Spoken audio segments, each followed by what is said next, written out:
This is my project called the Glow-Glove. It's just a lot of LEDs strung together, and I wired it to my Raspberry Pi Pico for power.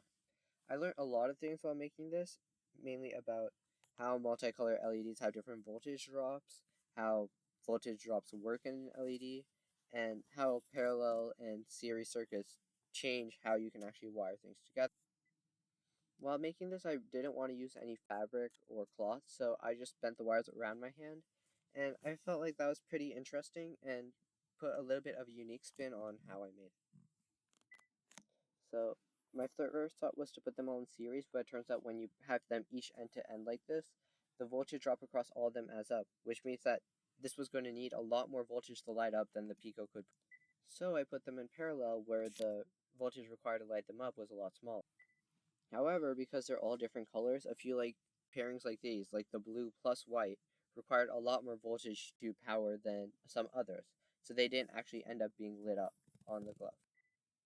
So these are all the LEDs connected together. So this is how they're wired to the Raspberry Pi Pico. The red wire and the brown wire, both of them are for 5 volts, and the black wire is for ground.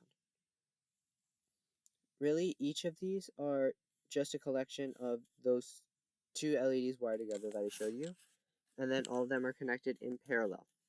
So those two are in series, and the entire strand is in parallel.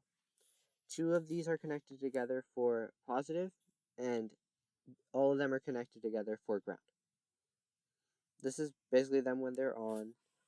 It doesn't get hot or anything, so it's not bad to wear.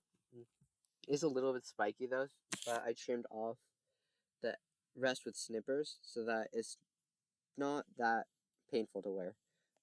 Although it seems like the ones closer to us are a little bit less bright, they are still glowing. You just have to put them in the dark. And then that was pretty much it.